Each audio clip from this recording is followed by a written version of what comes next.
A high fence, several rows of barbed wire, and the watchful eyes of guards.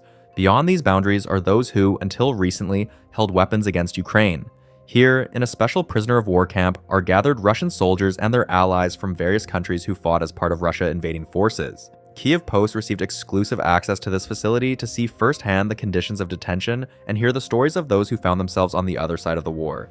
Each has their own version of events, about recruitment, the front, and captivity, as well as their own explanation of why they ended up in a war that is destroying Ukrainian cities and taking thousands of lives. This is one of the largest prisoner of war camps in Ukraine.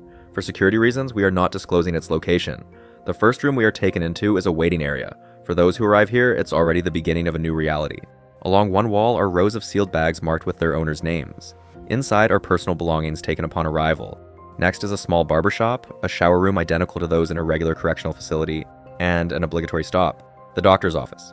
The vast majority of prisoners need medical treatment from their combat injuries, be they concussions or cuts. This is what the living quarters look like. It's certainly not a resort, but it's not a classic prison either. Prisoners of war here live not in cells, but in shared rooms. In this one, for example, there are 15 beds. Right now, it's empty. Everyone has gathered near the dining hall. For lunch, they walk with their hands behind their backs. Today's menu includes vegetable soup with cabbage, porridge with meat gravy, salad, a large slice of bread baked on-site, and compote. I also decided to taste the food prepared by the prisoners themselves. The porridge turned out to be quite decent, tasty, and certainly no worse than in the Russian army. After lunch comes the obligatory thank you.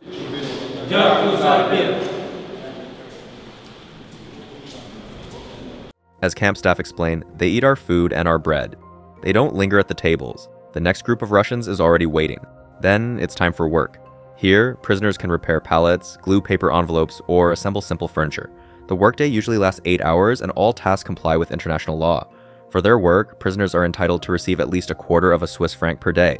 These earnings can only be spent inside the camp, and there is plenty to spend it on. A small store operates on the grounds. Its shelves are stocked with everything from cookies and candies to Coca-Cola and even dumplings. Each prisoner has their own shelf and access to a shared refrigerator to store their purchases and enjoy them during free time. In addition, relatives often send them packages. Beyond that, the campgrounds offer virtually everything for comfortable, yes, comfortable, living. There's a church open to visit anytime, a sports field where the men play football, outdoor exercise equipment, a barbershop, a library, a shelter, a common room, and even a small plot of land where prisoners grow vegetables and greens to add to their meals.